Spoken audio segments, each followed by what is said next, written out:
project team founded by the K.C. Sasha Foundation is proud and happy to have this interview with the musicians Yair Dalal and Ahmed Mukhtar. Thank you so much for being with us today. Thank you for your long visit here and the wonderful things that we managed to do together. Thank you. So now we have quite a nice time to ask you all sorts of questions about your life, about Arabic music, about Jewish-Muslim relations, and about the future of Arabic music.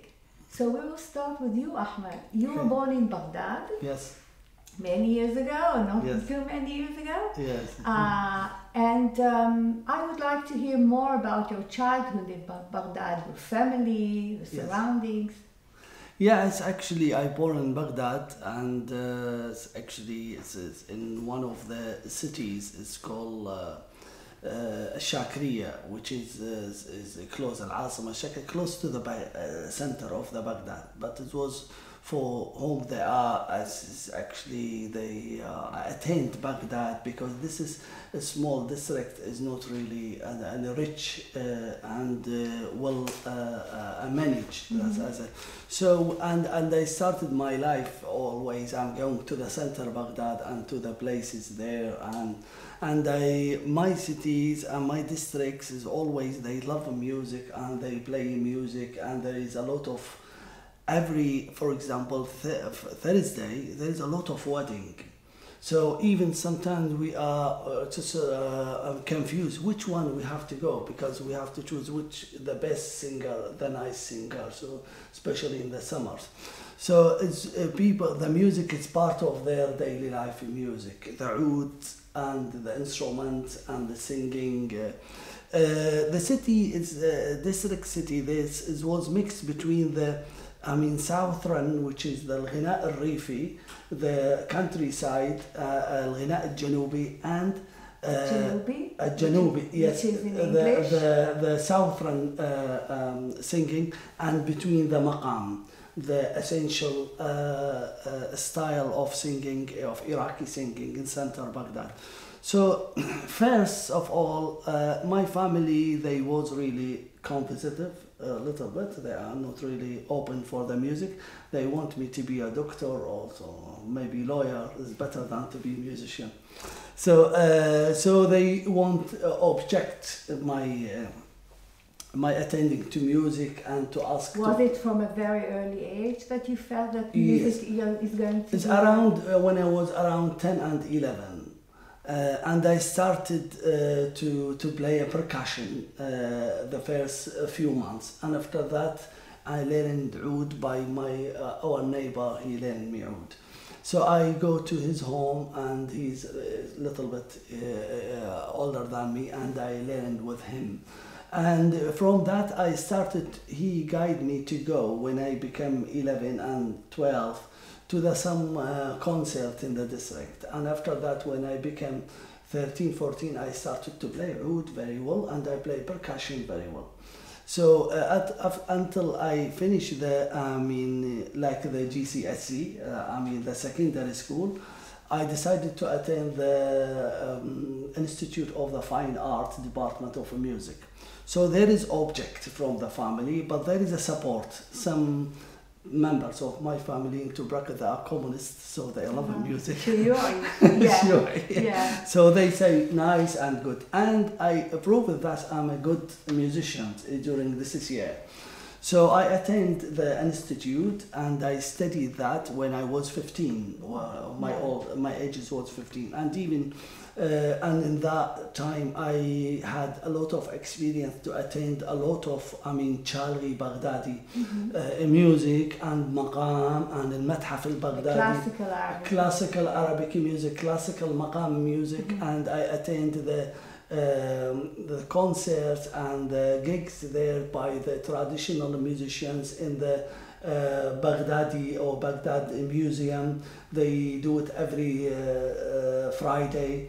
So in that, sometimes I try to walk in the center of Baghdad from the Sarai, which is the center, to the Shar' al-Nahar, to the all of these places. Very close to the river. Close to the river, Shar' Yeah. al-Nahar, the Yeah. street of the river, and Yeah. to other cities, Hafid al-Qadi, and all of the cities give me inspiration of the maqam, inspiration of the music. Wonderful. When you see people that are belong to the maqam, actually they are moving like a maqam. See, Wow. Charrawiya, Yeah. which is the head and Yeah. the heart of them, and how they wear, how they talk, so all of the atmosphere is close to the music, close to the maqam, close to the al-ghina al-janubi, which is the southern singing. Some of them they have both, like for example Abd Amir Latwer, he sing maqam and he sing southern.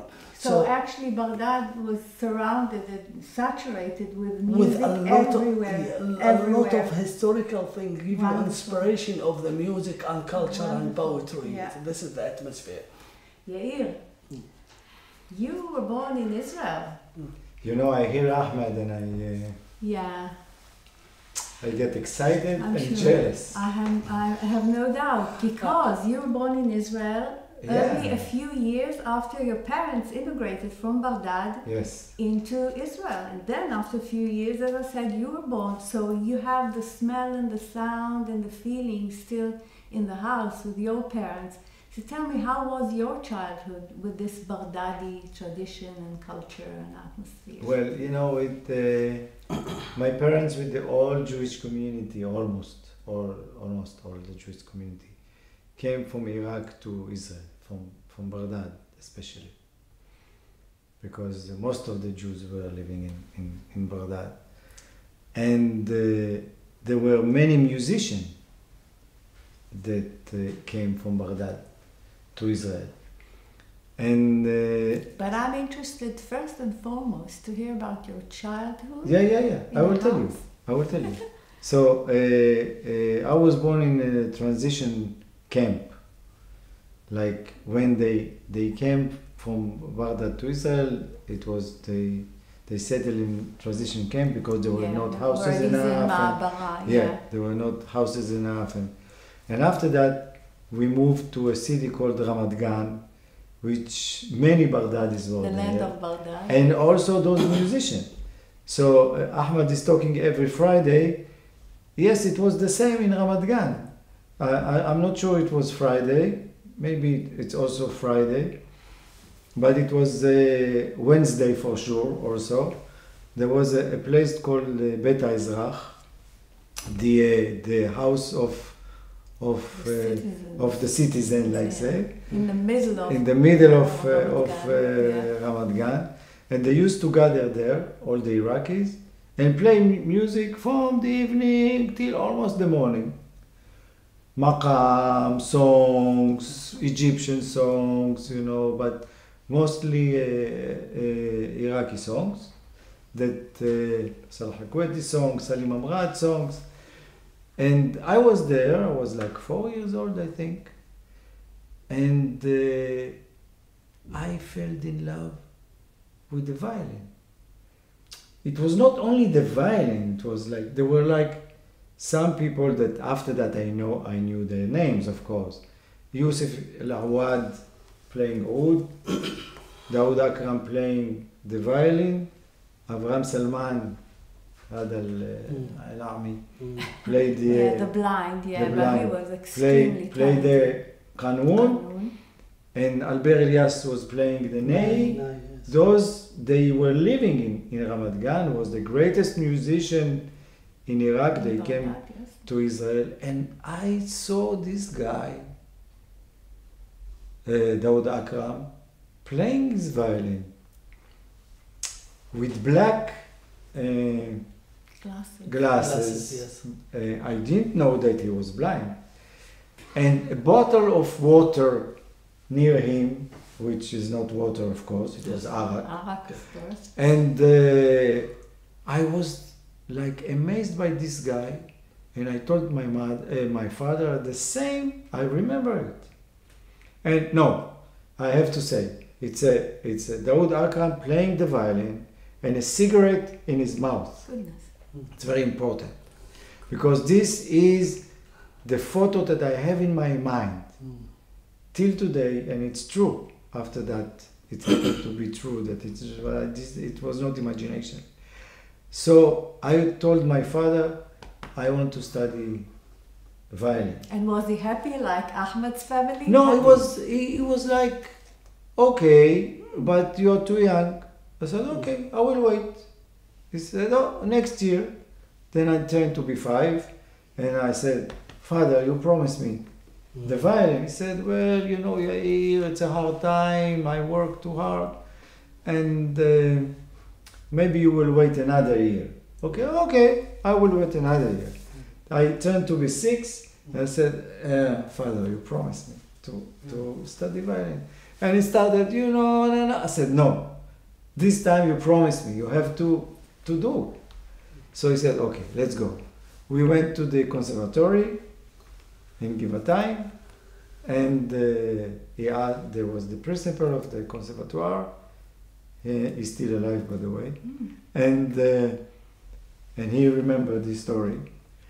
And he tested me. He made, hearing, He said, well, Mr. Dalal, your son is very talented. Yair, what do you want to study? I said, violin. And my father said, yeah, maybe it's too hard. I said, Mr. Dalal, or you teach him violin, or you take him and go out.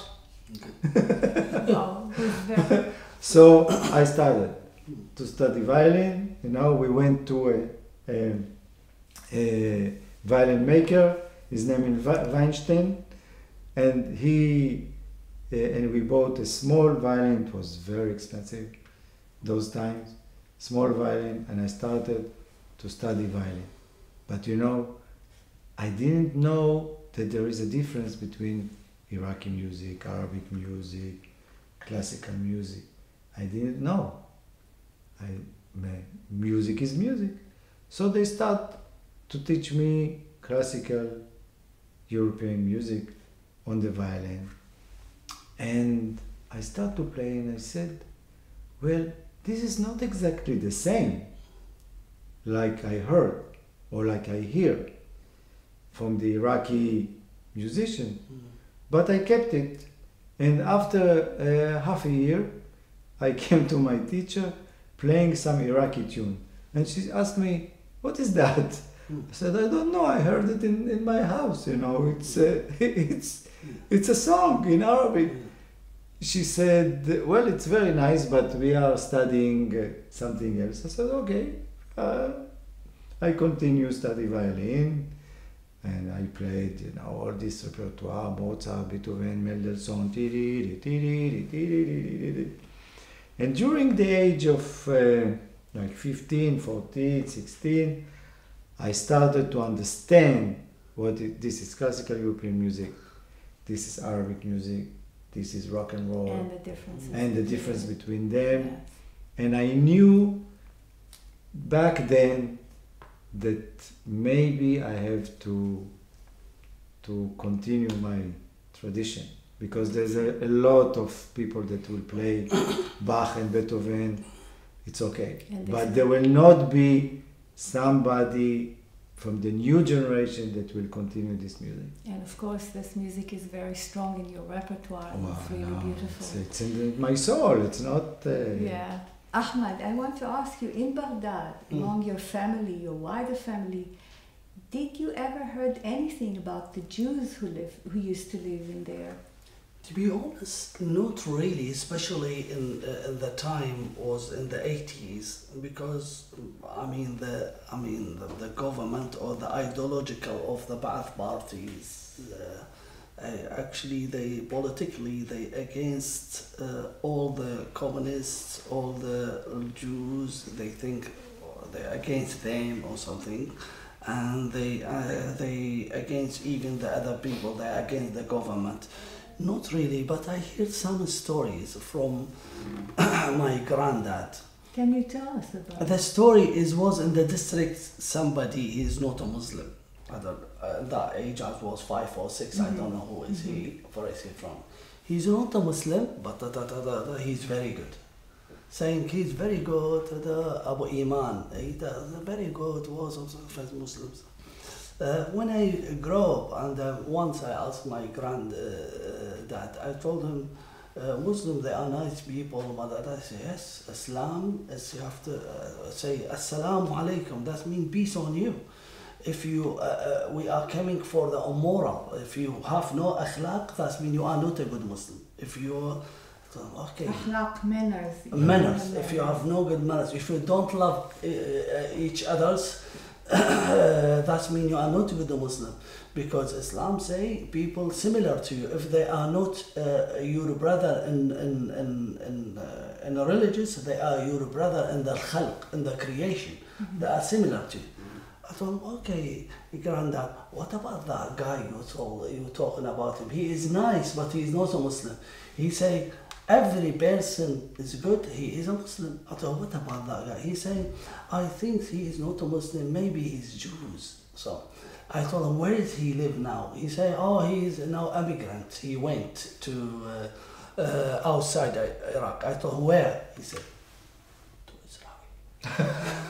Yes, so he couldn't even pronounce. Yes, it's difficult. Yeah. And even in that time, we say in Ba'ath Party ideology, we don't say Israel.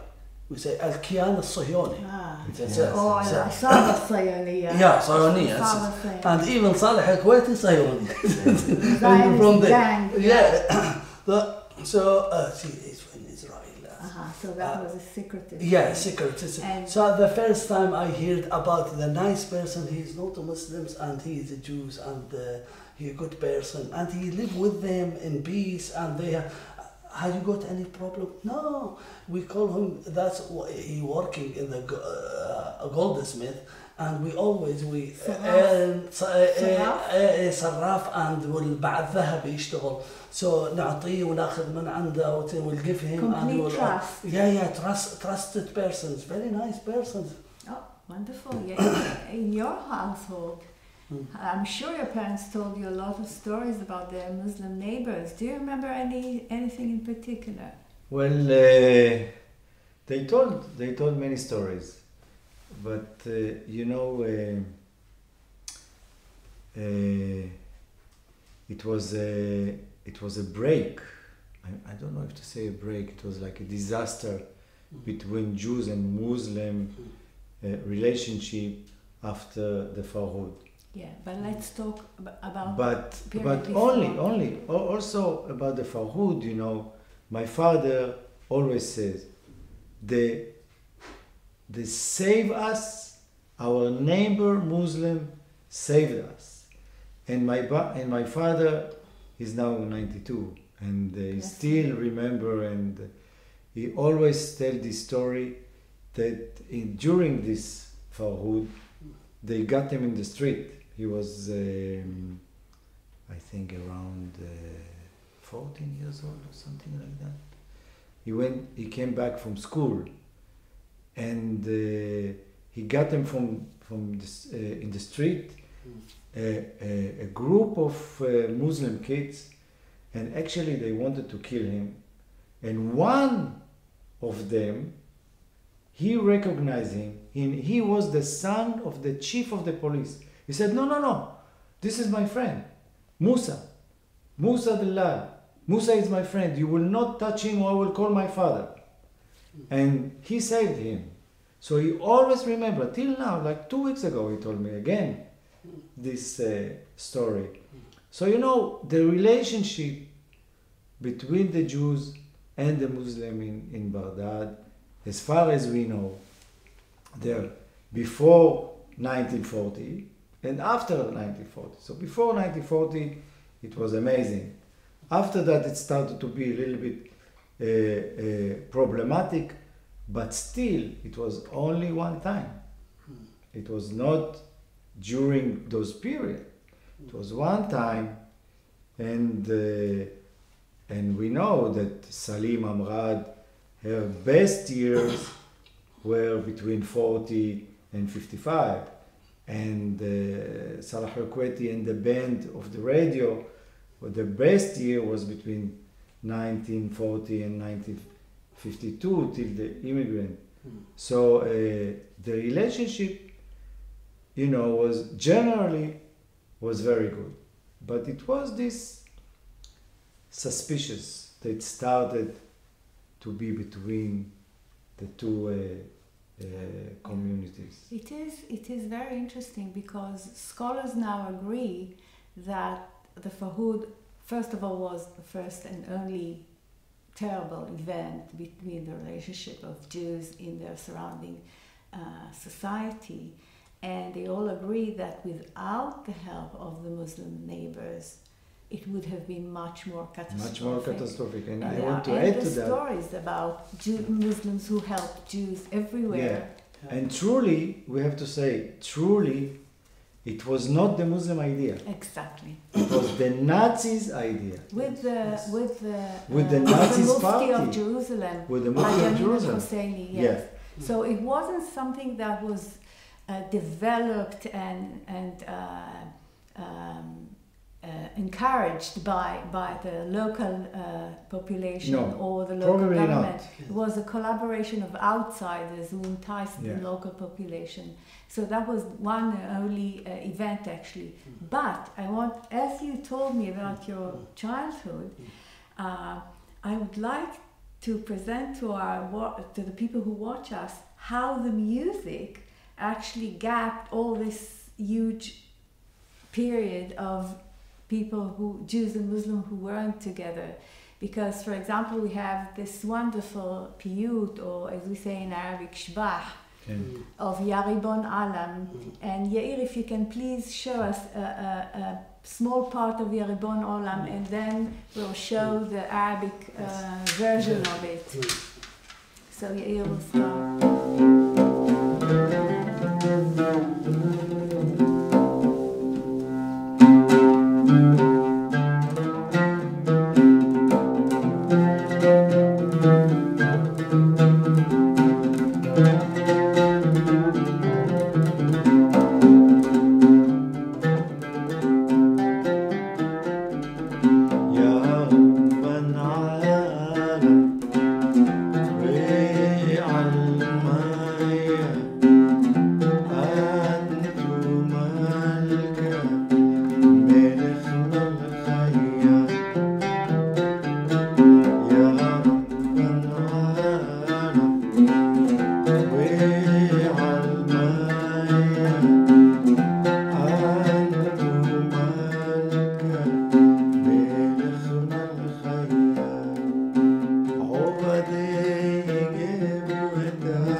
survived despite all the historical development, the dramatic historical development. Still, when a Baghdadi and a son of Baghdadi meet, they have so much in common immediately. Well, we are I think, if I might say, well, the music was the same, actually, the same music. Musicians get together all the time. But you know, I think, I really, that Iraqis are from the same source, Jews and Muslim, because And Christians. and Christians also, because we came to Iraq 2,500 years ago. Give or take. Yeah, before the Islam, before the Christianity, from Jerusalem. And I think that the people that were there, the Babylonian people, and the Jews that were there, maybe became one nation. Oh, interesting. And some of them, if we can check the DNA, maybe we will find that are from the same root, from the same source. Otherwise, how can you how can you say something, how we are so similar to each other? You take a Jewish Iraqi and a Muslim Iraqi, and you see we have the same nose. Look at me and Ahmed. Yeah, the same eyes. Eyes, exactly. The hair. Yes. And especially here. Yes. Yeah. It's the same. Yeah. And how can I say about this fact that everywhere I go, when Iraqis see me, he said, you are Iraqi. Yes. In the plane, in the airport, in the train. And I don't say anything. I said, you are Iraqi. You look like Iraqi. You walk like Iraqi. And the magical thing about it is, for example, we are the first generation of Iraqi Jews who were born outside Iraq. Yes. But we were raised with so much love to this culture that when we meet someone who actually was born in Baghdad, it's immediately a very strong connection. Immediately, in a minute. And it's amazing. So it means that our parents did something right in this sense that they actually taught us about this culture with so much love and positivity. And even the event of the Farhud, there are so many Jews who actually are defending the Muslims and feeling very obliged to tell us, listen, if it wasn't without their help, we came to the fact that if you see a lot of, fact is improve what Yair go through, which is the language. There are same roots. The Arabic is come from Hebrew and Assyrian and Arabic. Or for example, you say Shalom, we say Salam. Shamir is Samir. Moshe is Musa. There is a lot of other things. It's related. That means we are Semitic people. We came from same root. Maybe some people they become Jews, some people convert from Judaism to the Christianity, and after the Assyrian they convert to Muslims. So there is a lot. For example, one of the big tribal, Jews tribal in Arabian Peninsula, Saudi Arabia, the Banu Qunayqa, وبنو النضير وبنو كعب. Banu Ka'b is very big Shiite tribal now in Iraq, Al-Ka'bi. So they are originally, if you go to the root of them, they are from Judaism. They changed to Muslim, and some of them they kept their religious. So there is very overlaps and interactions and the relationship, the language, and we come to the other fact, which is the culture, eating and dressing and manners and music, and bring us poetry. Poetry, yes. I heard a lot of, poetries and stories, for example, for Samir Naqash. He is better than a lot of Baghdadians, they don't know Baghdad, so for example. And for example, when Saleh Kuwaiti said, all of us, we will sing, whatever, he's Jews or Christian, that will not change from the fact that he is a great musician and very nice music. Okay. That's the interactions between the cultures and between people. We have one title, I think, the Iraqis. We are Iraqis. Yeah. So this brings us to my next question is about identity. So Yair, how do you see yourself both as a person and as a musician? What is the role of Arabic culture and Arabic music in your identity? Yeah, well, this is a big question. I know.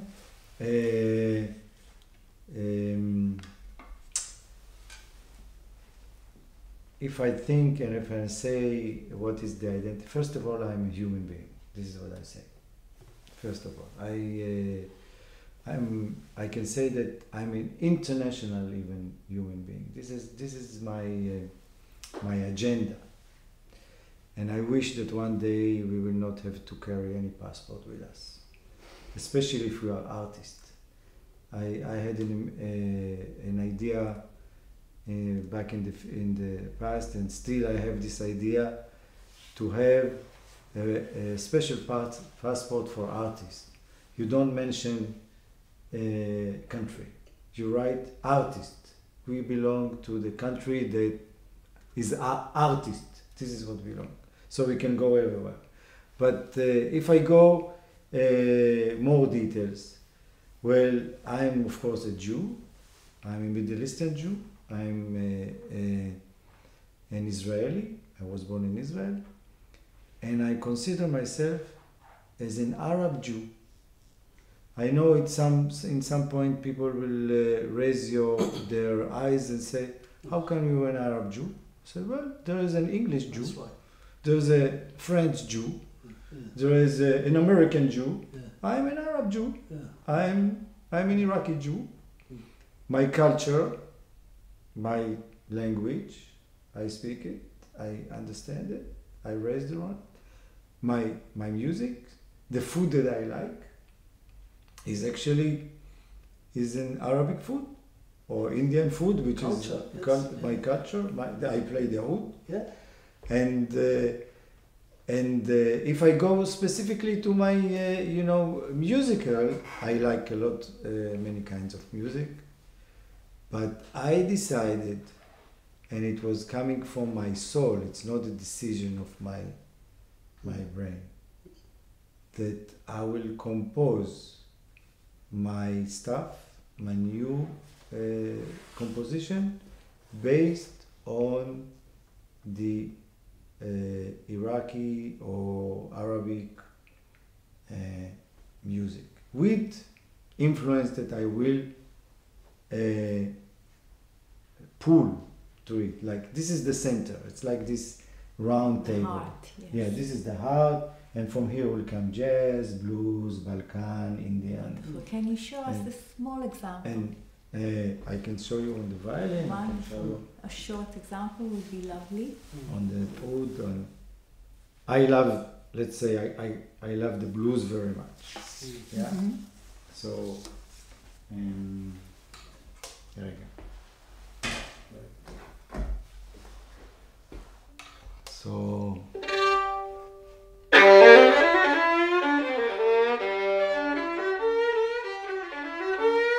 yeah, this is the blues. I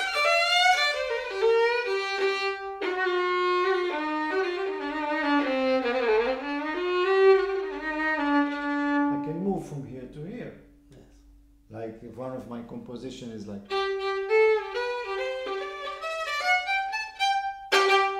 Okay, and then in the middle of the composition.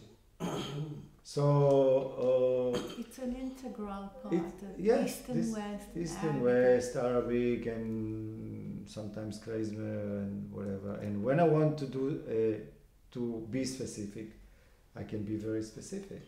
I can play the maqam with Ahmed, like Makam Panjgar, which is just, we did very specifically, like the old times. This is what I want to do. This takes me a year to, and still I study, to do it precisely. That's why I said that I'm jealous with him, because he was there. In the making. We moved, you know, it was almost there, but it was not there. Just to mention one thing, I'm jealous as well because you met and Yes. you lived with a great musician. Yes, There yes. is I a haven't very- seen. This is true. So we will change our jealousy. Yes, we'll change Actually, it. there is a rabbinic We will saying. exchange our jealousy. Yeah, this is true. There Yes. is a rabbinic saying Yes, that yeah. say, קנאת yes. סופרים תרבה חוכמה, Yes, which okay. means the jealousy of the writers or Of the the creator nice. of the artist Yes. will enhance knowledge and Yes, yeah. Yeah. wisdom. Yes. So to speak. Of course. Yeah. So actually, Yair, what you're telling us is that your music mirrors your identity and who you really are. So deep in your heart, the Arabic music is the center, and around this center you created all sorts of connections to other cultures. Yeah. And this is something that is mirrored in your identity and in your music and in your personality, which It's is something very that's clear. stronger, I think Ahmed will agree, it's stronger than you. Mm. The Maqam music, which is, you know, not many people know the Maqam music. Even Yeah. in Arab, they don't know. Yeah, it Only is. the It's Iraqis true. know. It's true. Yes. We will talk about it in a minute, but Yeah, before just that, yesterday I would somebody told me, you know, the Arab of Israel, they don't know anything about Iraqis music. I said, Yeah. yes, they did know. yeah, But when only Iraqis, they are so touched with it, it's like when I hear Maqam, and it's difficult. Like we in the house, my mother used to shout about my father when he sang it, said, I sing Berzawi. When I asked him, he said, what is Berzawi? He said, I don't know, I sing Berzawi, but it was very yeah, correct. Yeah, And my mother used, خلص with هاي القينة سودا. yeah. Women didn't like those very heavy Mabas. maqamat. Yes, they used Because to it's say like a ibaki. mourning. It's Yeah, like they're mourn, they're mourning. ibaki. Yeah. It makes you cry. Hazin. Yeah. So, But this is what is here. Mm. I mean, It this is. is what is here. It is. Now we were talking about identity with Yes. Yair, and I would like to ask you, what is your identity, or how do you see your identity as a musician, as a person, Yeah. and what is the role of Arabic music in this space? Okay. Just to mention things and to agree with Yair. Once I was in here in London, in Al Kufa Gallery, and Hasqir Qachaman, Allah yarhamah, he was doing a lecture about دور اليهود في الموسيقى العراقية. Yeah, the role of the Jews in the Iraqi music. Yeah. I know he's, a great person and open-minded. So when he finished, I tried to object him. I told him, I think you need to change the title. Say what? I said, not دور اليهود في الموسيقى العراقية. دور اليهود العراقيين في الموسيقى العراقية. Not all Jews, they created that. Told him, again, not all Arabs, not all Muslims, the maqam, Iraqi maqam for the Iraqis, created by the Iraqis, they know by the Iraqis. So from that point, I can see the similarity point. He is Arabs and I'm Arabs. And he's Iraqi and I'm Iraqi. Yair Dalal, Iraqi and I'm Iraqi. And he Jews and I'm Muslim. There's no big deal. And there is a lot of similarity between Muslims and Jews as well as it. So let us to look about the sharing point between us as Iraqis and as Arabs and as we believe in one God and that's all. So this is the identity created with me. When you live in even far away, when you live in Iraq, with that depth history, you can't get rid of it. It will be in your soul, as the Irish say. The music, the instrument, and even how to hold the instrument is different than all of the other songs. You hang it, you hag it, sorry. You hag it is more than you play with it. So the sound, the double string, the quarter tone, I feel in the end I'm belong to the all, and all of the heritage of the human beings is mine. And I have a right and take from. But as identity, culturally, I belong to the Iraqi Arabs in Iraq and to the Iraqi music. That's why I'm using the maqam or the quarter tone even when I play with the flamenco, even when I play with the piano, even let the piano to stop and I do quarter tone and other things. So this is my identity, and people outside and even the audience, they love to see what you are specialized in, what you know. To save this is nice music, and this is part of the culture. Like when you see the Indian, you want to listen to the Indian music, not to the Bach or something. So when you see an Iraqi, you want to listen to the Iraqi maqam. We have this is heritage. It's important in the life. It's come from the Babylonian time as a maqamat and created during the history till reach to the Abbasid period, to the 10th century, and become as a maqam. And from the 10th century till the 14th century, it's become as a form. So this is history is the started of the human being, and this is earth. Everybody love when you talk about it and you play it. And some people, to be honest, Yair, some people that are jealous from both of us, because we are going to the root of the world and we are get from it. So this is the identity I believe in, it culturally and as an Iraqi. So both of you are composers, teachers, and performers. Yes. And I would like to ask you, with your experience, do you think that Arabic music has the power to bridge between people of different faiths, of different cultural background? Does this music has this power to show them that actually we are all the same? I think it's like any music, any kind of music. So you don't think that Arabic music has a specific characteristics that can unite people? No, I don't think so. I think that any music, any kind of music can do that. It's like, well, it depends when do you live now. Of course, in the Middle East, the Arabic music has power. And Mm-hmm. do you think that, for example, Arabic music can bring peace to the Middle East? I think so. If I speak about specifically in the Middle East, what's going now in Israel, it's amazing. The new generation started to listen to Arabic music and to study Arabic music in schools. And ask me, and to play kind of Arabic music.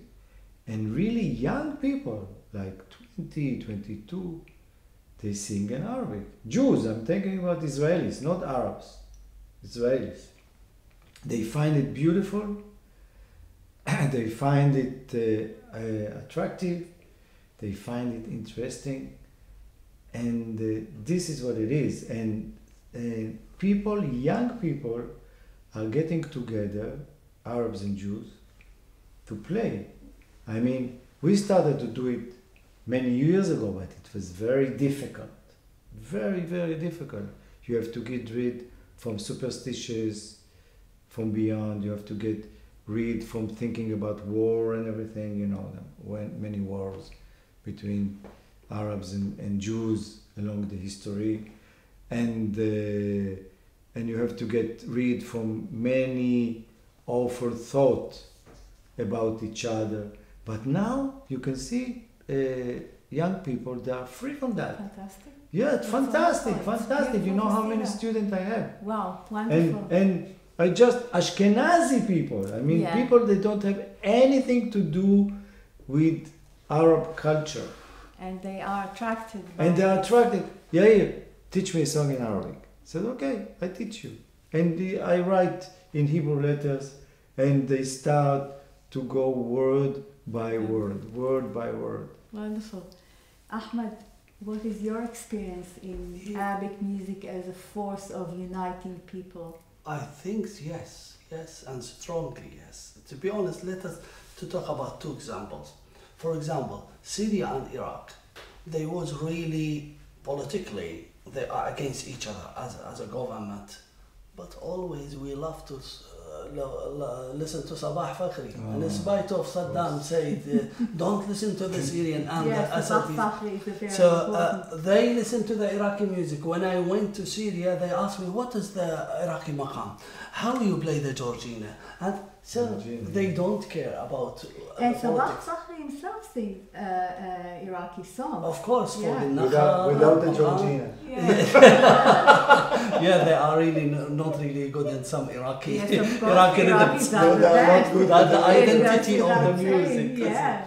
And the other example,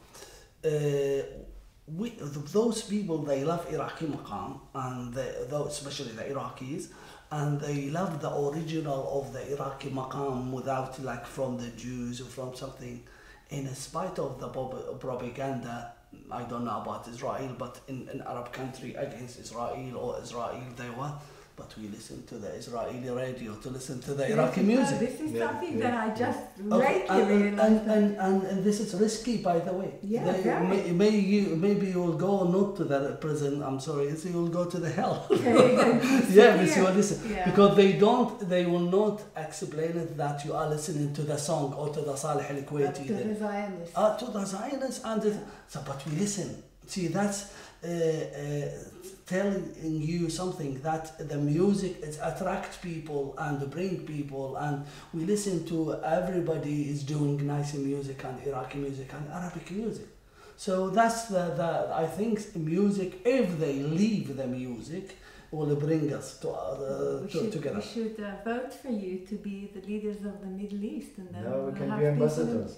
I will tell you something that happened really in the last few years. There are many refugees that came to Europe, especially to Germany. Some of them are musicians, very good musicians. They were students in the conservatory in Damascus and in Halab, and some of them from Iraq, and they ran away. And a few years ago, and it's continued, they asked me to come to Germany. I was there to play with them and to make a workshop. In the beginning they was like, no, he's coming from Israel, but they were ready to at least to try. We fall in love with each other. We fall in love with each other. There is a guy from Syria, he sing maqam. Yes. He's a young guy. Yeah. I said, how do you are from Syria? Yeah. He said, I love the Iraqi maqam. Yeah. And he sing, and his name is Zaidan. And he played the baglama, the saz, actually, not even the oud. Yeah. And there is another guy, his friend, he's from Iraq. That moved to Syria, and he played the oud.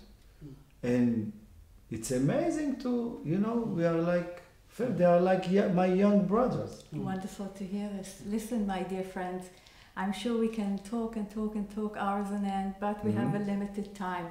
So let's finish this wonderful meeting with some kind of a piece, a very nice piece played by you both. Let's do Panchga. Okay. We did it in the morning. Yeah.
To have you here, and I hope you'll have some more meetings very soon.